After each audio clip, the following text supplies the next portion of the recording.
On that Monday when the trade finally became official, what were you doing? How did you find out? What was your reaction? Can't remember what I was doing, but I remember my agents calling me, and they were the first ones to kind of inform me about it, and just talking to them, and then phone started blowing up a little bit, things like that. So just kind of dealing with that through the day, and talked to Matt, talked to Goody and them. So yeah.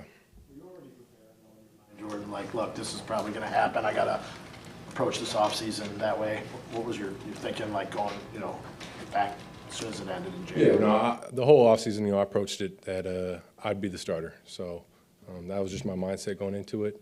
I couldn't really control what happened going forward. It was out of my control, but that was kind of the approach I took to it and just went from there. Did you approach it the same way in recent years, or was that different this year that you approached it as the starter as soon as the season ended? No, I did the same thing I do. I go to the offseason and begin my training elsewhere, but approach it the same way.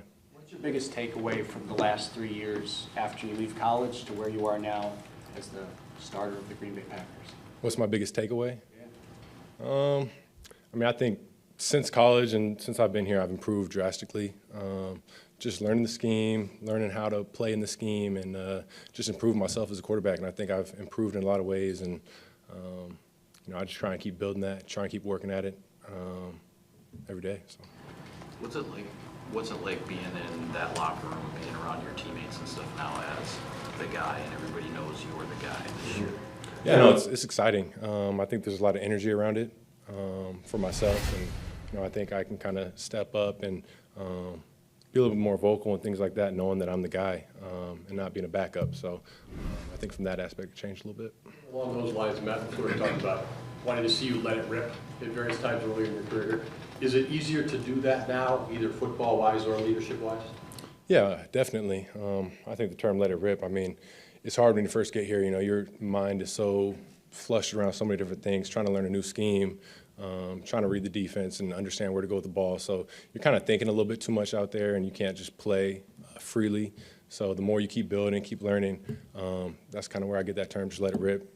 You know where to go with the ball and just let it fly. You said that this whole offseason you approached as a starter. How's that look different for you? What have you done differently with your prep, with your training, just knowing that you're going to be the guy?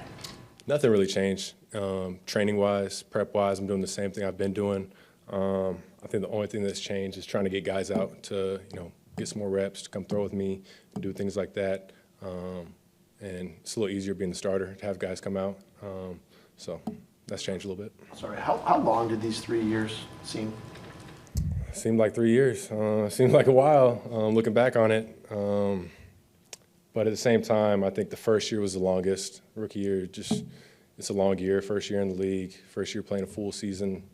It's a lot different than college. And then I think the next 2 years kind of went a little bit faster. It kind of flew by. But yeah, it's definitely felt like a while.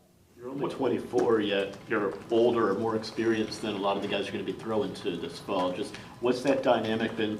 What do you expect that dynamic to be like? And just what do you think about what y'all have at receiver from the guys you've drafted the last couple of years and the guys who've walked out the door the last year? Yeah, I think it's great. I think we'll get the opportunity to kind of grow together, kind of learn each other, learn what we like, learn what we want. And it's easier with younger guys. They haven't been around, other guys that want it a certain way, want things to look like this. So it's easier to kind of get my point across of how I want things run. But it'll be good.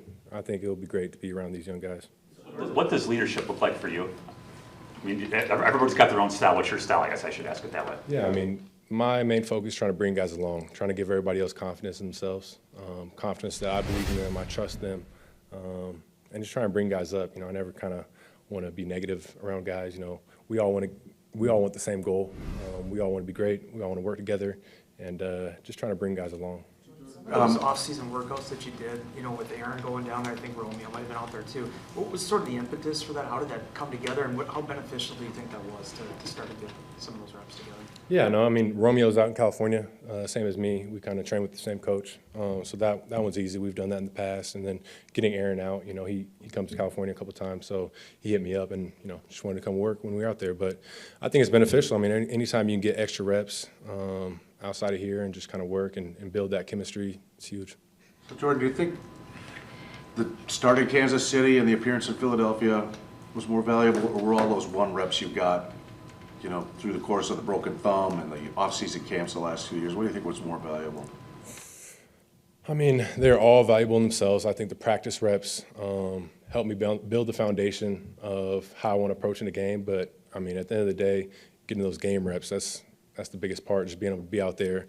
I mean, it's obviously different than practice. The feel for it, you know, you have a little bit more nerves out there. The energy's a little different. So just being able to be out there, see it. It's different than preseason. I think those were the best reps, those 2 games. Anything about yourself in Philly, or did you validate something you already knew? No, I mean, that's something that I always knew. I've always been confident in myself. I've always known that if I had to go in, my goal is just to make the most of that opportunity. Just go in there with confidence and, you know, don't be afraid to make mistakes. So I think I was just able to show what I've always believed. Jordan, obviously Aaron learned from Brett Favre. What did you learn from Aaron Rodgers over the last 3 years, and how are you going to apply that moving forward? I mean, I learned a lot. I mean, I was just able to watch a great quarterback, how he works every day, how he handles business in the locker room, interacts with teammates, just how he attacks every day. I mean, just being able to sit back as a quarterback and observe him, observe how, you know, his footwork, how the ball comes out of his hands, and just how he practices every day, and then takes that into the game. I mean, it's just very valuable stuff that I was able to sit for 3 years and kind of just pick his brain on and just watch him work. So. Have you had any communication with him since the trade went down? Yeah, we talked after the trade. It's kind of just wish you the best, you know, going forward. He wished me the best, and, you know, always there for me if I need anything, if I have any questions or anything. But I'm always just grateful to be around him and for the time I had with him, to be able to learn and be behind him. It's very grateful for me. Is there any particular piece of advice he passed along that will stick with you more than any of the others? No, I don't think there's any one piece of advice that sticks out more than the other. I honestly just think watching him, just watching the confidence he has, watching how he operates every day, how quickly he makes calls and is able to process information, how well he knows the system, just all those little things that you just get to see a guy that's been doing it for a long time. Just get to see how he does it and elevate your game by building that into it. You mentioned bringing guys along and let them know how you want things done. How much do you take from Aaron, from anything like leadership to footwork to how you throw the ball, mechanics, anything like that? How much is it your brand and what you know is successful for you? How do you balance that? Yeah, I mean, you gotta find that balance. You know, you can't go out there and try and, you know, throw like he throws, and you know, he makes some crazy throws with his feet, you know, facing different directions, and it's not everybody can do that. So you got to be able to find what works for you, try and incorporate things, but at the same time, you got to understand how you play the position, what you bring to the table, and just try and incorporate all the little details and things like that that you can keep, or keeping your game the same. What do you think works for you now, having 3 years to watch, learn, to develop? What does work for you at this point? In terms of? Your game, just from game management to moving the offense to, you know, what's the base that you feel like you had? I mean, I've always been a big believer in myself. I believe in my arm talent, and I like to make plays. So that's kind of always been the way I've played. And I think it's just learning how to play in that play style, you know, learning how to take care of the ball, learning how to not always take those big shots or try and force the ball into areas and just find those checkdowns, find completions, things like that, you know. As much as you were learning, Jordan, how hard was it to be patient for this opportunity? Yeah, I mean, it's very hard. It's not easy.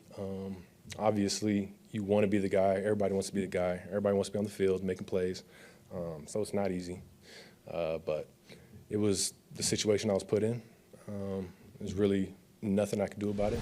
You know, I say all the time, control what I can control. And all I can control at that situation is how I approach every day, how I learn, how I grow, and how I get myself ready if my name's called. What was doubt like for you? When you get drafted, you're behind Aaron. You know you're not going to start right away. He wins an MVP. Another signs a big contract extension. What role did doubt play in whether or not you would ever be the guy here in Green Bay? Yeah, I mean, it's hard. You know, when I got drafted here, I knew right away that I knew exactly what situation I was being put in, who I was being behind.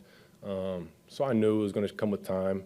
that I was going to come in and learn and grow. But I mean, I'll admit, I think the hardest time was when he re-signed the contract last year. It was kind of like, okay, well, where do we go from here? What do I do? And I think I, just sat back, kind of thought to myself, and just came back with the approach, like, let's just go ball out. Any opportunity I get, I'm going to get the preseason, and who knows what happens after that. So just grow and try and become the best version of myself, and I can't really control what happens after that, so just let it play out. The starting quarterback is in many ways the face of the franchise. How comfortable are you in that role?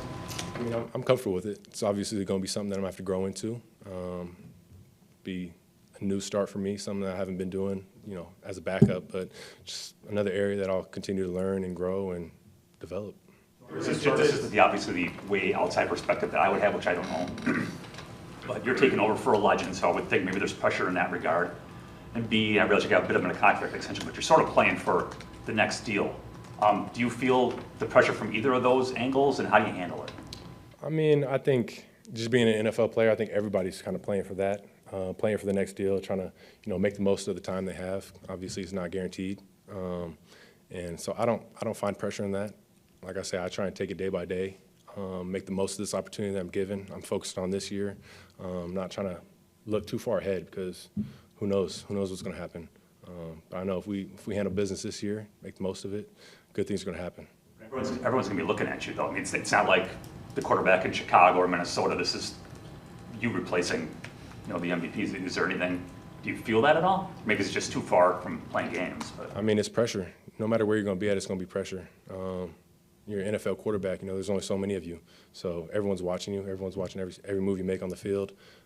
So it's pressure, but that's what comes with the position. Like, that's what I signed up for. That's what I knew I was getting myself into. And it comes down to me just make the most of that. What did you learn from Tom Clements last year, and how excited are you to get another year under him? Yeah, no, exciting. I think Tom brings just the drills we do every day. I think it translates to drills and things and movements you do in a game. And it all ties in. I think Tom's a great coach. He's been doing it for a long time. And he knows what he's talking about. So just being able to, at the same time, listen to him, just try and tune my game to any pointers that he might have for me to try and elevate myself, I think it's all huge. And I just try and keep adding, keep stacking, and keep evolving my own game. You mentioned Romeo, and we saw Aaron Jones out with you. Who else have you been able to work out with kind of outside the facility this offseason? Yeah, no, Romeo came out and Aaron came out. That was about it. But we'll try and keep building that up, obviously, and keep taking that into after OTAs and in this next portion of the offseason we have, keep trying to build that and get more guys out there. You mentioned the unknown about, everyone has said they're optimistic about you taking over, but Aaron said, I didn't know if I was going to be any good until I actually did it. That unknown part of it, is that scary? Is that exciting? How do you kind of feel about it? You just don't really know if you think you're going to be good, but you just don't know until you do it. I mean, that's anything. Like, who knows? That's why I say I have confidence in myself. I have confidence in the team. And we're just going to take it day by day. I mean, I can't say what might happen this year, what might happen next year. Who knows? But I think that we have a really good team. I think we're going to be able to work together every day and just grow, keep growing, keep working together. So. What's the favorite part of the off-season program so far for you? Is it a bonding moment with a teammate? Is it a learning moment? Is it a teachable moment with someone? What is it for you so far? I think it's just getting back with everybody. Everybody's separated, doing their own thing in the off-season, and just kind of being able to come back, start working out again together, start building those bonds again. And everybody's working really hard right now. We're grinding, so that's the fun part about it for me right now. Time for two more. What's going to be the barometer for you? You don't know right now, but when you start getting thrown into the fire, to know that things aren't going well, that your confidence isn't, I guess, misplaced, but you can do this. What's going to be the barometer to show you that? I'm not sure. Like I said, take it day by day. Keep growing. I'm not going to let my confidence be diminished by what might happen on one play. It's always focused on the next play, what you can do, how you can keep growing and building that. So I don't know what that barometer might be. Even though you've been here 3 years, When this press conference got announced, I was in the press box at the Warriors last night, and guys were coming and saying, "What's he like?" I mean, did you consciously fly under the radar these past 3 years, waiting for this moment? I mean, yeah, it's one of those things that you're just, I mean, everyone's kind of focused on Aaron in the past couple of years I've been here, and that's just how it is. I mean, you're focused on the starting quarterback. So I don't know. I've been here. I've done plenty of interviews with you guys, so I think you guys kind of have a feel for who I am. But, yeah, I don't know. We've talked a lot about confidence today, and we've talked before about how much you have in yourself. Do you have a strategy, though, for no matter how good you're going to be, there's going to be times where things aren't going to go right? Because you're a first-time starter, you got a bunch of young guys around you. What's your kind of strategy for handling the ups and downs? The ups are going to be great, but there's going to be some downs, too. How have you done that in the past, in high school or college, and how do you have to be ready for the journey you're about to embark on? Yeah, I mean, we all know that it's ups and downs in the sport. It's not easy in this league. I know it's not going to be easy this year. But, you know, one thing I do is I tell myself every day that I'm good enough. I have really high, like I said, I have really high confidence in myself. And one thing I learned in college is one of my coaches always told me, it's never as good as you think it is. It's never as bad as you think it is. And that's one thing that stuck with me. It's like, you know, even when it feels like, you know, the world's falling down, you're playing so bad, and you go back and film, you're like, I really wasn't as bad as I thought it was. I made a lot of good plays, or vice versa. You feel like you're playing lights out, and it's like, oh no, I could have did this a little bit different. So my thing, like I said, is just keep growing. I know it's not going to be easy. I know there's going to be ups and downs, and you know, the thing I'm going to tell guys is try and stick together, stay together through the whole process, and the tighter we can get a bond together as a team, the easier it's going to be to face these challenges.